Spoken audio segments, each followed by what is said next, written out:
swayed by the people's faith in Jim and his own fear of risking his son Daenwarus, Doraemon agrees to let Gentleman Brown and his men escape. Preparations are made. Jewel begs an exhausted Jim not to take active command. He tells her that every life in Patusan is his responsibility now, since the people have placed their trust in his opinion. Tamatam is sent downriver to notify Daenwarus that Brown is to be allowed to pass. He takes with him Stein's silver ring as a token of his identity. Jim sends Cornelius to Brown with a note informing him that he will be allowed to go. Cornelius delivers the note, then tells Brown that an armed party headed by Daenwarus, the very man who ambushed Brown initially, waits downstream. Cornelius also tells Brown that there is an alternate river channel that will take him directly behind Daenwarus's camp, and that he, Cornelius, can guide Brown's men down it. 2 hours before dawn, in a thick fog, Brown and his men head down the river. Jim calls out that he will try to send them some food. Unbeknownst to those ashore, Cornelius accompanies Brown. When they reach the alternate channel, Cornelius takes over the navigation. Meanwhile, Tam reaches Daenwarus's camp with news of the truce. He gives Daenwarus the silver ring, which Daenwarus slips on his finger. A moment later, Gentleman Brown lands his boat behind the camp to take his revenge upon the world. He and his men open fire. Many fall dead, including Daenwarus, who takes a bullet in the forehead. Brown and his men leave as quickly as they came. Tamatam, who has not been hurt, rushes to his canoe to get the news to Doraemon and Jim. At the water's edge, he finds Cornelius struggling to launch a boat and escape. Tam strikes him twice, killing him. Marlowe digresses for a moment to report that a ship's boat was picked up a month after the massacre in the middle of the Indian Ocean. On board were Brown and 2 of his men, who claimed that they had been transporting a cargo of sugar when their ship sprung a leak and sunk. The 2 men died aboard the rescue vehicle. Brown has survived to tell Marlowe this story. Returning to the main narrative, Marlowe recounts Tamatam's arrival back in Patusan. He finds Jewel, who immediately fears Doraemon's wrath for the death of his son. Next he carries the news to Jim, who prepares to go fight. Tamatam reluctantly informs him that he is no longer safe among the people of Patusan. This realization hits Jim hard. Tamatam and Jewel urge Jim to fight for his life. Jim seems not to hear them and orders that the gates of his compound be opened and his men dismissed.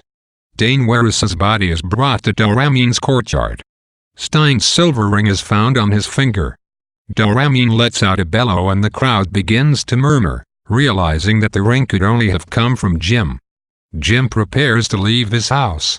Jewel reminds him of his promise not to leave her, and he tells her that he would no longer be worth having if he didn't leave.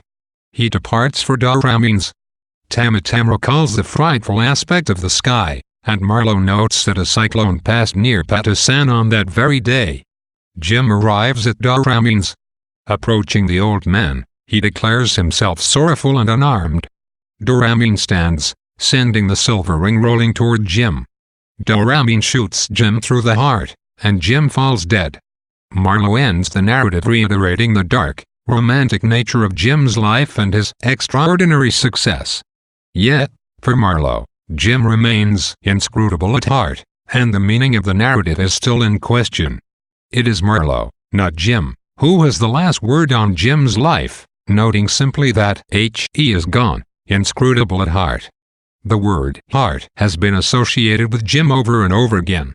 He is described both as having a core, or heart, that is in some way unknowable or confusing, and also as being at the heart of some vast puzzle.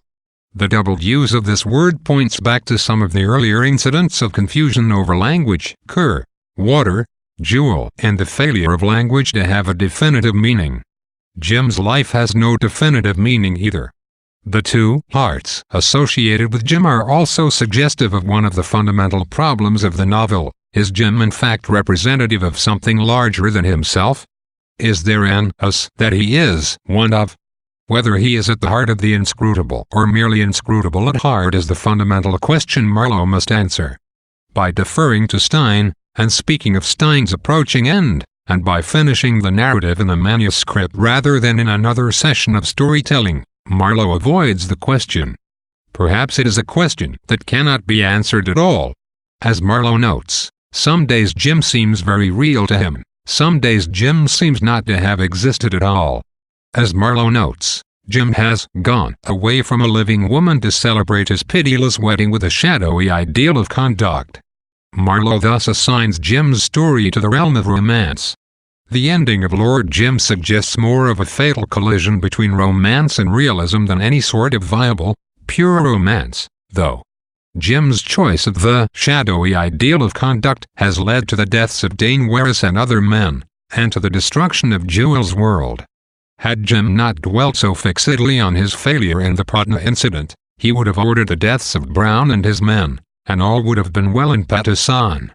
On the other hand, had Jim not dwelt so fixedly on the Patna, he would never have come to Patusan, and arguably not only he but also the people of Patusan are better off for his presence.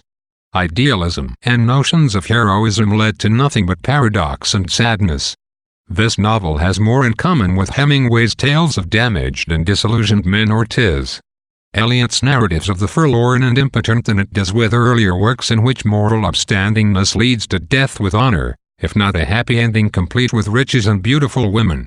That this section contains more of the trappings of traditional swashbuckling romance, The Ring is token, the hero going to his death, the heartbroken heroine, is meant to highlight the contrast. The ending is a mixed one. Jim dies, with a curious mixture of honor and shame, in a manner at least somewhat similar to an old-fashioned hero, while Marlowe, like one of Hemingway's protagonists, is left alive, sadder but not necessarily wiser.